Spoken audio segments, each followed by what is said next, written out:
Welcome to Washington Today on C-SPAN Radio for Thursday, November 3rd, 2022. Reaction to President Joe Biden's speech from Wednesday night in which he called for the complete rejection of political violence and warned that democracy is on the ballot. Just ahead, we hear from Kellyanne Conway, former White House counselor to former President Donald Trump, and the current White House Chief of Staff, Ron Klain. Healthcare emerging as a top-tier issue for some voters. We'll talk about that with USA Today politics reporter Ken Tran. President Joe Biden starting his final campaign travel swing, a stop today in New Mexico to promote his plan to forgive up to $20,000 of college student loan debt per borrower. North Korea continues its missile barrage, including a long-range ICBM test today. And U.S. Defense Secretary Lloyd Austin meeting his South Korean counterpart at the Pentagon, announcing that U.S.-South Korean joint military exercises that have upset North Korea will be extended. And the United Nations Secretary General on a milestone in grain exports from Ukraine, which have been severely tested because of Russia's military invasion. Some of the headlines today about President Biden's primetime speech from Wednesday night about threats to democracy. This from CNN. President Biden sends a stark warning about political violence ahead of midterms. We can't take democracy for granted any longer. And this from Fox News Channel. President Biden ridiculed for despicable speech on threat to democracy, what delusion looks like. President said last night, in a typical year, we are not often faced with the question of whether the vote we cast will preserve democracy or put it at risk, but we are this year, and he said point blank, democracy is on the ballot. That topic was the first question today to Kellyanne Conway, former White House counselor to former President Donald Trump. She was at a breakfast roundtable with reporters hosted by the Christian Science Monitor. Is democracy on the ballot, as the president said? Well, democracy is always on the ballot because one vote, one person is enshrined in our Constitution, and I think it's one of the most equalizing factors for people who otherwise feel that they don't have a voice or a choice in many ways in this country anymore. That's why I'm against certain things like electability carrying the conversation. And I'm been critical of the Republican Party for years, talking about electability. Electability is a fiction because it pretends I know if you will or won't win long before Election Day. And it robs people of their choices and their voices. Let the people decide. Don't suppress the vote. Don't discourage the vote by telling people, we don't need your vote. Your candidate's way ahead or your candidate's way behind. Don't even bother. Secondly, democracy does not belong to one party. It belongs to all, is the promise to each of us. We are a constitutional republic. Our democracy belongs to each and every one of us equally. So the fact that the Democratic Party, and frankly, some of you enabling them respectfully, believe that they own this idea of democracy, protecting democracy, is foolish. Are you concerned, though, about unrest, violence, or about people maybe even just not voting at all, either because they're worried about some kind of crazy things happening, or that they maybe say Republicans thinking, oh, we've got this, I don't need to vote? Well, I worry, yes, you talked about that outdoor. I worry every day that people think their vote doesn't count, or that it won't be counted, or that it doesn't matter, or that it'll be canceled, or it won't be considered, or, to my earlier point, that their party's so far ahead or so far behind that why bother at all. I also worry that they think things in Washington, where Congress has earned a low approval rating, are so corrosive, are so non-collaborative, that they don't want to be complicit in that by actually voting, by participating. That would be the wrong message. But I can't believe that the country has been saying, Linda, for months now, I'm worried about crime and violence, random violence. I'm worried about the occupational hazard of taking the subway to work in New York City. I'm worried about people in the street just being stabbed or beaten or worse. And the response to I'm concerned about crime and violence from many of the Democrats and this White House has been January 6th. Well, my goodness, that was a horrible day. I put out my statement. You can read it. You may not have ever or forgotten about it because it was a searing indictment of everything that happened that day and the people responsible for it. And that'll never change. I feel about January 6th the way I feel about Paul Pelosi's attacker, the way I feel about random violence, the way I feel about people looting and burning down their cities in 2020. I feel crime and criminals should be arrested, indicted, prosecuted, punished, know their fate in our great rule of law based country. But the idea that people are waking up every day and seeing January 6, 2021 on the calendar is just wrong. And there are a couple of smart Democrats who have said that recently, and they're right. That was a terrible day. It will always be a terrible day. There were, as I see, 10,000 people on the Capitol grounds, which of course you don't need a permit to do, but those who breached the Capitol, and those, I believe, were up to 75 who were prosecuted, I saw recently. Let's call it 74, 75 were prosecuted for crimes. Let's talk about the 75 million Trump-Pence voters who weren't at the Capitol and aren't going to be prosecuted for crimes on January 6th. Kellyanne Conway, former White House counselor under the Trump administration, at a Christian Science Monitor breakfast with reporters. That first series of questions coming from the Monitor's Washington bureau chief, Linda Feldman. Kellyanne Conway was also Donald Trump's 2016 presidential campaign manager.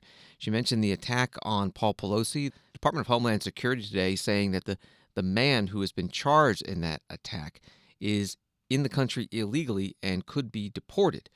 A spokesperson from the department said that U.S. Immigration and Customs Enforcement lodged an immigration detainer this week on David DePape, a Canadian national who entered the United States as a temporary visitor in March 2008, crossing the U.S.-Mexico border.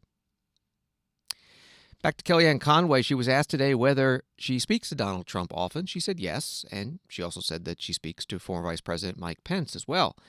And then Kellyanne Conway asked whether Donald Trump will be announcing soon that he's running for president in 2024. So I think you can expect him to announce soon. Obviously, there's a family wedding coming up on his property, and Election Day is late this year. But as he would say, wait and see. And then and then he's got a lot to think about too, though, because the super PAC obviously can't be converted into a presidential source of funding. I ask him all the time. I asked him this summer, what happens to your fund and your funding? He said, what do you mean on the funding piece? He was very conversant with what he can and cannot do. He'd obviously been deeply briefed on that, and he knows that already. And then I ask about his fund because I care about him, the person. He's got a great life. He's got a great post-presidency life. They're making money. Again, he's involved in here's somebody unlike President George W. Bush or President Bill Clinton, President Barack Obama. They left the presidency after 2 terms as young men. And that was it. I think one of the worst things that could ever happen to those gentlemen is a former cabinet secretary or former senior staffer saying, oh, Mr. President, hello, I'm running for office. Will you help me? Oh, geez. I've left all that behind. Donald Trump is just getting started. So he loves this stuff and wants to continue. Kellyanne Conway, former counselor to President Trump from the election, and is taking office 2017, January, until August of 2020. Kellyanne Conway had a reporter's breakfast this morning hosted by the Christian Science Monitor. You can find the full event at our video library at cspan.org. Former President Trump, by the way, holding 4 rallies in the 5 days ahead of the midterm elections in Iowa, Florida, Pennsylvania, and Ohio. CNN reports about tonight's rally in Sioux City, Iowa, a state he won comfortably in 2016 and 2020, but where Republican Senator Chuck Grassley is looking for a last-minute boost from Donald Trump's base after a Des Moines Register poll last month found the 7-term senator in a far closer contest than expected against Democrat Mike Franken. Back to President Biden's speech Wednesday night. It was a Democratic National Committee-hosted speech near the U.S. Capitol building. It was on Capitol Hill, in which the president said democracy is on the ballot. The White House Chief of Staff Ron Klain on MSNBC this morning.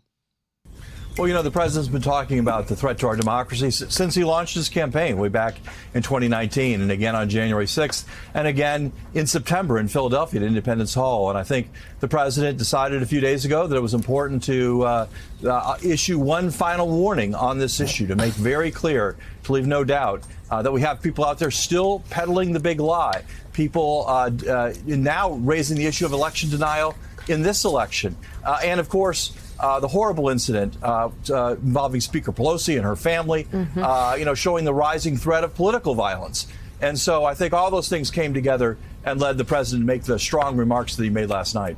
Hey, Ron, did the president reach out to Mitch McConnell or Kevin McCarthy or any Republican leaders suggesting that they get together and have a united front against this political violence?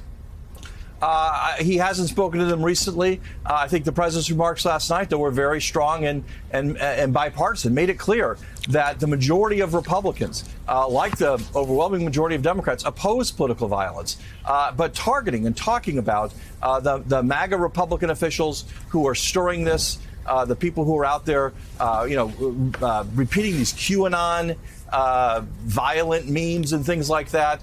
That's what he was talking about last night. Ron Klain is the White House Chief of Staff on MSNBC's Morning Joe program Thursday morning. From thehill.com, nonpartisan election handicapper 538's primary Senate forecast model now favors Republicans to take control of the chamber in next week's midterm elections. The model had favored Democrats since July 26th as the party made gains in the wake of the Supreme Court's abortion ruling and declining gas prices. But Republicans, as of Tuesday night, were once again better positioned to take control. The election handicapper, like others, has long predicted Republicans will easily take control of the House in line with historical trends. That from thehill.com. One of the Senate races that is neck and neck in the polls is in New Hampshire. Democratic incumbent Maggie Hassan facing Republican nominee retired Army General Don Bolduc. On Wednesday night, they held their final debate at St. Anselm's College, New Hampshire Institute of Politics in Manchester. Here are the closing statements from the hour-long debate, starting with Don Bolduc. You have to ask yourself, Granite Staters, are you better off today than you were 2 years ago? 2 years ago, you were not making choices between heating and eating. I was not holding moms and dads' hands who were in tears. I was not holding retirees' hands who didn't know how they were going to pay their next bills. People that could live comfortably, paycheck to paycheck, now can't live comfortably. This is a sad situation we are in, and it is due to the policies of Joe Biden with the 100% support of Maggie Hassan. I am a political outsider. I will go to Washington, D.C. to serve you. I will go to Washington, D.C. to represent you. I will not go to Washington, D.C. to represent special interest lobbyists and wealthy political elite. I will not do that. I will be your senator. I will be your senator, and I will work for you, and I will be accountable, responsible, transparent, and truthful. God bless you, God bless America, and live free or die. Senator Hassan, closing statement. Well, again, I want to thank you, Adam, and our panelists. I want to thank everybody who tuned in today, as well as MUR and the Institute on Politics for hosting. It has been the honor of a lifetime to serve as your governor and as your senator. I'm running for re-election because I want to continue the work of bringing people together and solving problems. There's more work to do to lower costs on everything from energy to housing to childcare.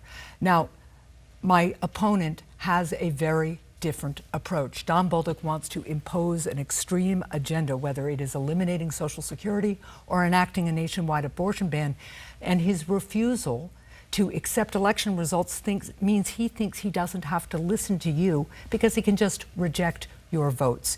He believes he can support an agenda that will raise your costs and eviscerate your rights because he isn't accountable to you. I will always listen to you and work to deliver for New Hampshire, and I respectfully ask for your vote. New Hampshire Senator Maggie Hassan, a Democrat running for re-election, debating Republican challenger Don Bolduc in Manchester, New Hampshire, Wednesday night. An article at USA Today includes this paragraph. Although polls suggest the economy, abortion, and crime remain top of mind among many midterm voters, health care remains a motivating issue for some voters. In several battleground states, the question could help determine whether Republicans wrest back control of Congress or whether Democrats expand their narrow grip. One of the reporters on that story, Ken Tran, who covers politics for USA Today, joining us now by phone. Thank you very much. How big an issue is health care this go-around, and does one party or the other have an edge? Sure. So just to start, I think it's important to note that inflation and abortion are obviously what a lot of voters are thinking about. But healthcare, according to some analysts and experts that told me, is that healthcare is a top second-tier issue to voters, right? So obviously it's not going to be up there. But when elections are getting closer and margins really do matter and every vote does matter, issues like healthcare that might go under the radar can really swing an election and determine who controls Congress. And healthcare, I mean, has its own costs, right? This election is very short term. People are focused on when they go in the grocery store, they see those prices being hiked. They see prices at the pump. But, they're also seeing healthcare costs on their prescription drug costs, their doctor charges, all of that. And that's all going to be taken into consideration when people head to the polls next week. You mentioned several battleground states in particular would have this issue as a higher priority. Which states are those? Sure. So one of those states, it really depends on who the voters are and where they are. But one of them is New Hampshire, it was in the top 15 highest states with the highest healthcare cost per capita. And one of these voters I spoke with in New Hampshire is currently suffering from long COVID.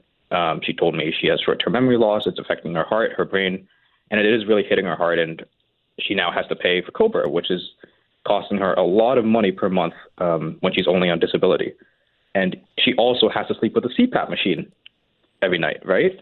But the thing is, this doesn't really hit her hard particularly because inflation is so top of mind and she's seeing prices rise everywhere. Turning on that CPAP machine costs electricity. And one of her main grievances that she voiced to me was that her electricity costs are through the roof, and she's voting with that in mind. So to her healthcare costs are inflation costs, and she blames Democratic control in Washington for that. One would think that if you're talking about healthcare as a big issue, it would be the older Americans, the older voters that would be most concerned about this. But the people you mentioned are younger. Is that what you're seeing as well? It's actually a mix of both, right? So you have younger voters. For example, I spoke to one voter who's nearing 26, and he's also close to losing his health insurance because he's currently on his parents' health insurance. He's also a diabetic, so he's dealing with high insulin costs, right? And when you're a diabetic and you need insulin to live, it's not a choice to buy insulin, right?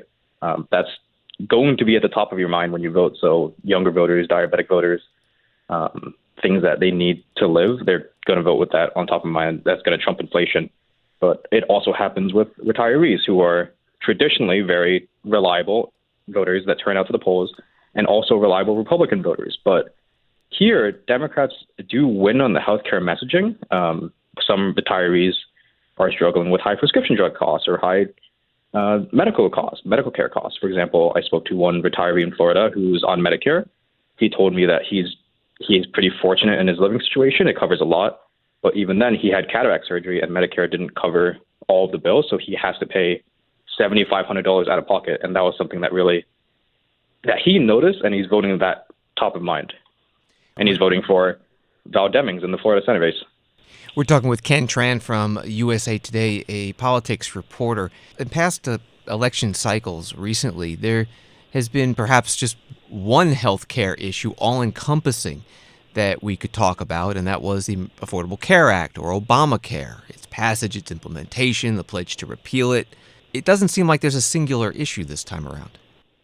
No, I think that's, again, because it goes back to where everyone is paying attention to their bank accounts and wallets. Wherever healthcare costs are hitting, that's where people are going to pay attention.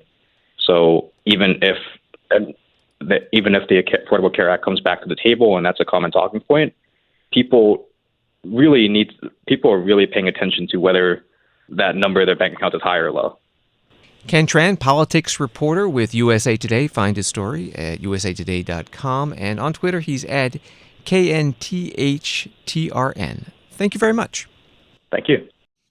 The House Minority Leader Kevin McCarthy, Republican from California, is the odds-on favorite to become House Speaker if the Republicans win a majority after next week's midterm elections, and most polls and pundits say they have a very good chance.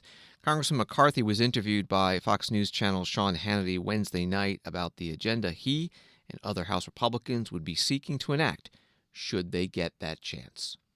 What we're really finding in these next 6 days, this is a hinge election. This is defining election like a 1980 election. Which direction does America want to go? That's why we have the commitment to America. We literally spell out what we'll do. Make us energy independent. Give us an economy that's strong. Secure the border. Fund the police. Stop the prosecutors who are woke. Give you a parent's bill of rights. You know what else? save and strengthen Medicare and Social Security, where the Democrats lie against. Have a government that is accountable, a future that's built on freedom. I think the entire nation should look at what the Democrats have done with one-party rule, look at what the commitment says, and make a decision. And I'm talking to all Americans, not just to Republicans, but independents, Democrats, Green Party. You know this nation can be better. You want to pick somebody who has a plan to turn this nation around, and that's exactly what we're doing. Kevin, your commitments to America, I've read them. I agree with them. It basically is the America First, Make America Great Again agenda. In other words, returning to policies that were working 21 months ago. I love the fact that every congressman has signed on to it. Now the question is, will you follow through on it? And not only follow through when Joe Biden's president, but follow through when hopefully a Republican is elected, and then it can be enacted into law. Because there was symbolic votes on repealing and replacing Obamacare, and that never became a reality when it mattered in 2017, did it? No, we got it through the House, but unfortunately in the Senate it was stopped. Now, our commitment to America promises what we'll do to get out of the House. On our very first day on January 3rd, we're going to vote on a bill. We're going to vote to repeal the 87,000 new IRS agents, because I believe government should be here to help you, not go after you. Hold our feet to the fire. Remember, after the '94 revolution, it took 3 times putting on the president's desk before they got welfare reform. We're going to continue to fight, move this forward. We need you not just to join with us, but stay with us as we move it through the House to the Senate and the president's desk. But Sean, you're right. I've been watching your show quite some time. Your town halls on these Senate candidates have been tremendous, talking about solutions. It is so important to have the House and the Senate, because it gives us an ability to repeal these regulations with the Congressional Review Act, which is 51 votes in the Senate. We can do reconciliation with 51 votes in the Senate and put a bill on the president's desk. We have the appropriation process. So there are a number of ways that we can achieve what we talk about in the commitment, even though the president is sitting in office right now. Congressman Kevin McCarthy, Republican from California, currently the minority leader, and perhaps will become House Speaker should the House Republicans get a majority in the House after the midterm elections next week. He was interviewed Wednesday night on Fox News Channel.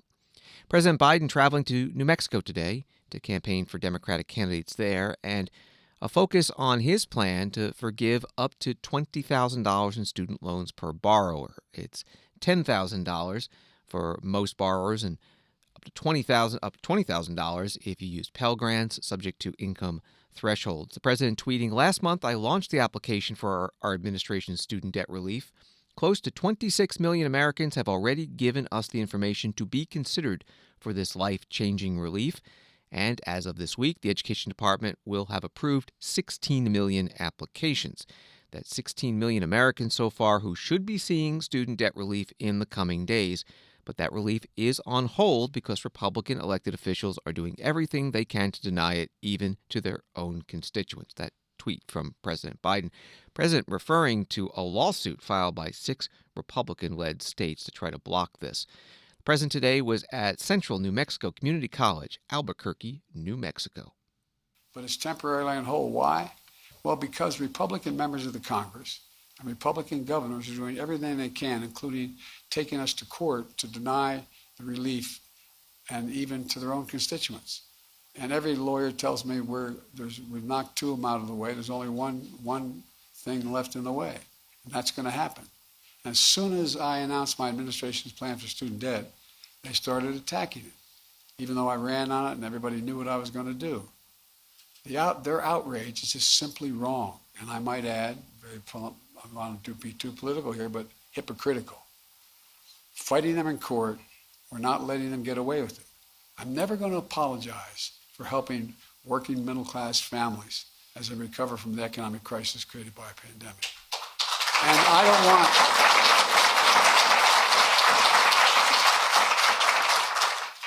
There's an awful lot of mainstream Republicans who they didn't vote for, but who I know support it, but they're a little apprehensive about their situation in their party.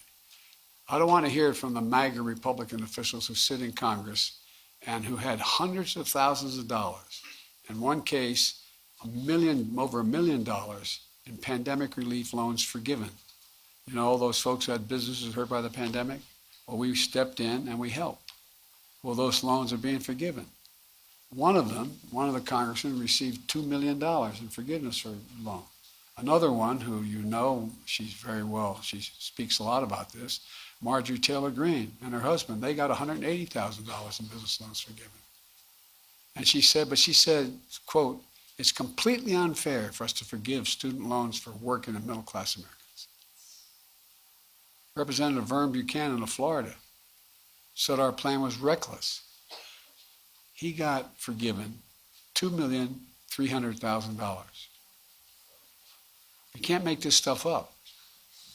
Republican governors wrote me a letter saying that the relief only helps the elite few. You all know you're elite? It's nice to know that. I knew you were elite. The elite few. Ted Cruz, a senator from Texas, said you're a bunch of slackers. It says it's for slackers who don't deserve relief. Who in God's name do these guys think they are? President Biden today at a community college in Albuquerque, New Mexico. The Washington Examiner, reporting on this, writes roughly 40 million Americans hold a collective $1.7 trillion in student loan debts, and the White House says 20 million borrowers would have their remaining debt eliminated, and 40% of the money owed is from people who earned a certificate rather than a degree. Republicans point to the 87% of the population that does not have student debt, predicting a blue-collar backlash among people who either didn't attend college, attended without taking loans, or paid off their loans. And this line as well from the Washington Examiner article. They also hold that the program is clearly against the law because only Congress has the power of the purse under the Constitution. This week, the U.S. Federal Reserve raised interest rates again, the sixth time this year, in an effort to get a handle on high inflation. Today, Reuters reports the Bank of England raised interest rates by the most since 1989 on Thursday, but it also warned that Britain faced a long recession and told investors borrowing costs were likely to go up by less than they expect. Catherine Mann is a member of the Bank of England Monetary Policy Committee, and she was on a panel looking at the global economy and inflation today, hosted by the American Enterprise Institute, a Washington-based think tank. The bank rate increased. We increased the bank rate by 75 basis points to 3.0%. It was our eighth consecutive increase since last year. However, we also provided additional guidance that further increases in the bank rate may be required because of these inflation skew, but those further increases in the bank rate that might be required would be to a peak lower than that priced by financial markets. And that has been embodied in our projections according to our conditioning assumption. So this last piece of information is a very important piece of information for our decision. And then, of course, there are considerable uncertainties, as I said, particularly with regard to inflation persistence. Catherine Mann, a member of the Bank of England Monetary Policy Committee. There's also this from the Reuters article that the Bank of England said that Britain's economy might not grow for another 2 years, a slump longer than during the 2008-2009 financial crisis. On Wall Street today, the Dow Jones Industrial Average down 146, NASDAQ down 181, S&P down 39. The number of Americans filing new claims for unemployment benefits fell last week by 1,000 to 217,000, according to Labor Department report. Another Reuters article calls that drop unexpected, suggesting the labor market remains strong despite slowing domestic demand amid stiff interest rate hikes from the Federal Reserve to tame inflation. The jobs report for October comes out on Friday. It's the final jobs report before the U.S. midterm elections. Washington Today continues in a moment. Live Friday on C-SPAN Radio at 10 a.m. Eastern, an American Enterprise Institute discussion titled Separating Fact from Fiction, Election Disinformation on Online Platforms, and live Friday at noon Eastern, Undersecretary of Defense Colin Kahl on the 2022 National Defense Strategy. Listen to C-SPAN Radio on 90.1 FM in the Washington, D.C. area, streamed at cspan.org, on the C-SPAN Now video app, and on your smart device say, Play C-SPAN Radio.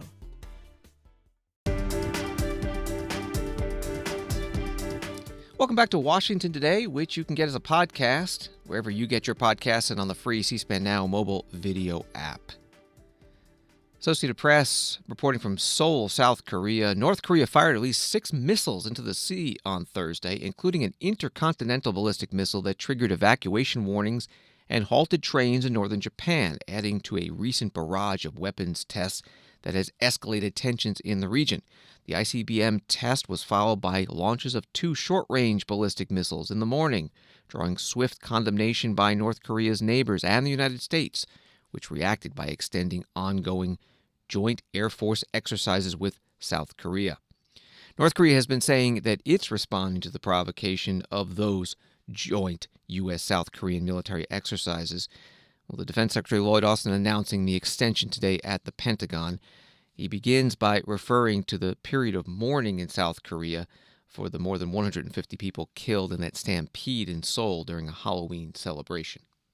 It's highly unfortunate that the DPRK has chosen to interrupt this solemn period with the illegal and destabilizing launch of an intercontinental ballistic missile last night, as well as additional missile launches today. I've consulted with Minister Lee, and we've decided to extend Vigilant Storm, which is our long-scheduled combined training exercise to further bolster our readiness and interoperability. And we'll continue to work closely together to develop options to protect the United States and our allies in the region. Defense Secretary Lloyd Austin at a joint news conference at the Pentagon with the South Korean defense minister. That joint exercise he mentioned, named Vigilant Storm, was due to end tomorrow. It began on Monday. It involves nearly 250 aircraft, and according to the Defense Department, thousands of service members from both countries. During the question and answer period today with reporters, Defense Secretary Austin asked whether the policy of deterring North Korea is working, since the leader Kim Jong-un continues to fire the missiles. Even when South Korea and the United States are talking about extended deterrence at the SCM at this point, North Korea firing missiles and shot artillery shells into the ocean. So, and even when the U.S. Ronald Reagan aircraft carrier was in South Korea, still North Korea fired a missile. So the question is if the deterrence works when it comes to North Korea's conventional forms of provocation or low-intensity attacks. So there's still concern whether or not deterrence of the alliance really working fine. So did you actually discuss that issue at the SCM today, and did you come up with any effective measures beyond rhetorical excoriations? To answer your question, yes, I believe our activities are effective in deterring. One of the things that sends a strong deterrent message is our ability to work together and to be interoperable. And our ability to train our troops to a high level of capability, and also maintain a combat credible force in the region. And most recently, you've seen us focus on that in a major way. Again, I point to the major exercise that we have ongoing. You mentioned the carrier. That is a serious demonstration of commitment and combat capability. Again, we are focused on making sure that nobody attacks South Korea, and we're committed to that. Our commitment is ironclad, and we're also committed to deterring anyone from using a nuclear device. And yes, I do believe we've been effective in that, and we'll continue to work to make sure that we're working together, building increasing capability, and increasing our ability to work together. So you said the criticism that North Korea's artillery and missile firings are a deterrence failure. You don't accept that? Criticism of that North Korea's continued provocations can be seen as a failure in terms of deterrence. I don't. I believe that they are deterred from attacking South Korea, and I also believe they are deterred from employing a nuclear device, either against in the peninsula or against our homeland here in the U.S. Yes, I do believe that. Defense Secretary Lloyd Austin at the Pentagon taking reporters' questions.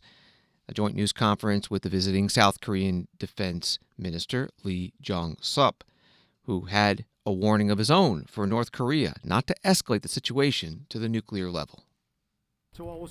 Secretary Austin and I affirmed that any nuclear attack by the DPRK, including the use of tactical nuclear weapons, is unacceptable and result in the end of Kim Jong-un regime by the overwhelming and decisive response of the alliance.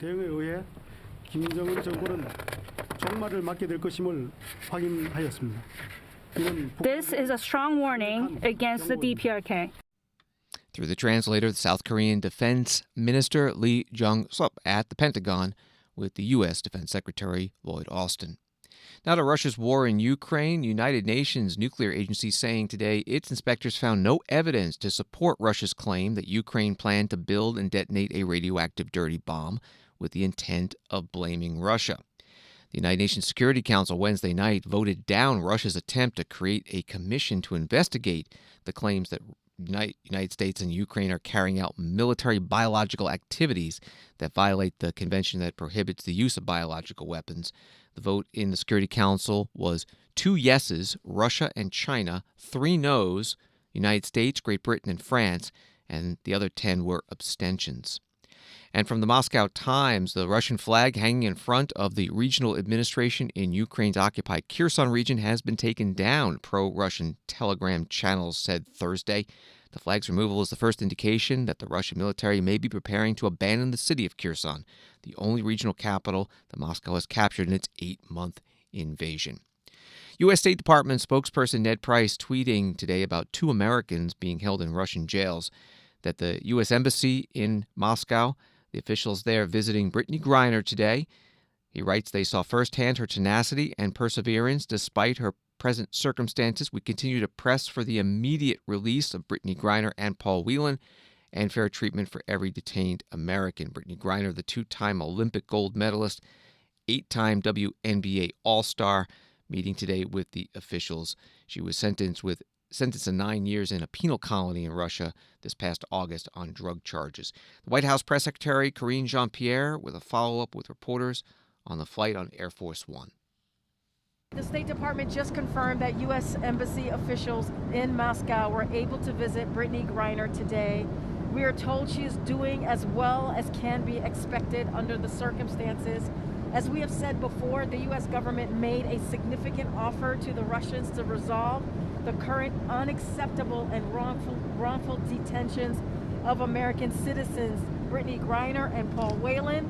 I can also tell you that in the subsequent weeks, despite a lack of good faith negotiation by the Russians, the U.S. government has continued to follow up on that offer and propose alternative potential ways forward with Russians through all available channels. This continues to be a top priority. Karine Jean-Pierre is the White House press secretary speaking with reporters on Air Force One, flying with the president from Washington, D.C. to New Mexico today. Russia this week rejoined the United Nations brokered deal to allow grain exports from Ukrainian ports. And today, the UN Secretary General Antonio Guterres celebrating a milestone of those exports. He spoke at the UN in New York. Over the past few days, I believe the world has come to understand and appreciate the importance of the Black Sea Grain Initiative.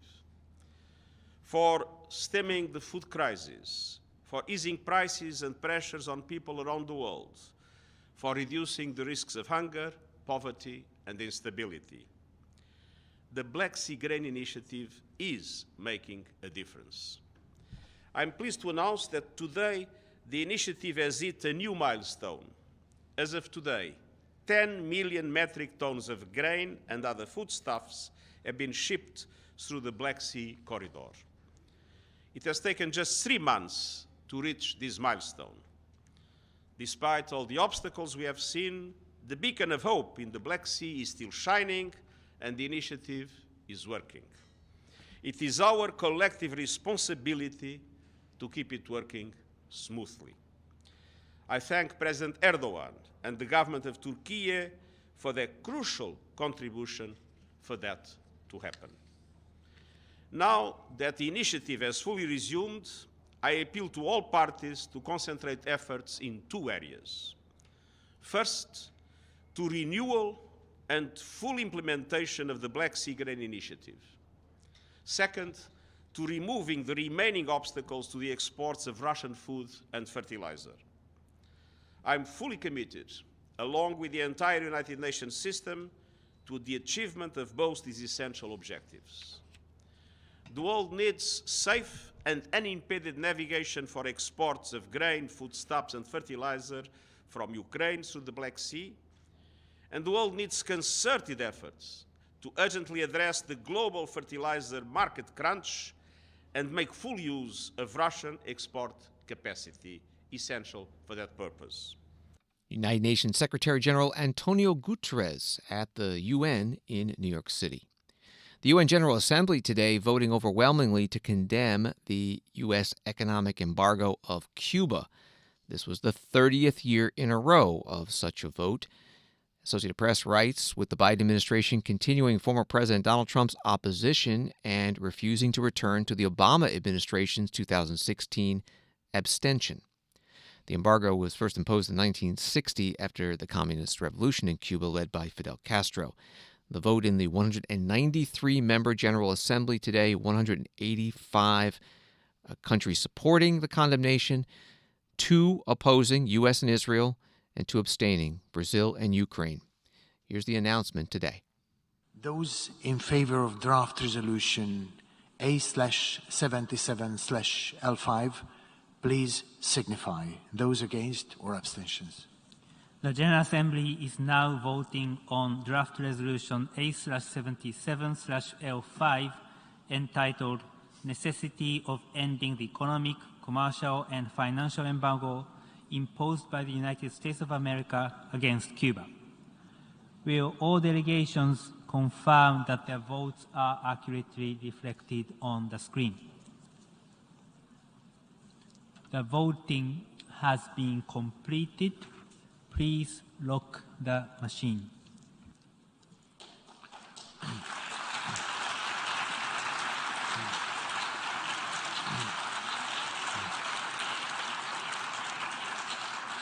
So let me officially confirm the results of the vote is as follows. In favor, 185, against 2, abstention 2. The draft resolution A/77/L5 is adopted. At the United Nations General Assembly today, again, the 2 noes coming from the United States and Israel, and the 2 abstentions, Brazil and Ukraine. And an update today on Israel's national election, this from the Times of Israel. As the final thousands of votes were being tallied Thursday evening, Prime Minister Yair Lapid called opposition leader Benjamin Netanyahu to concede the race and congratulate him on his election victory.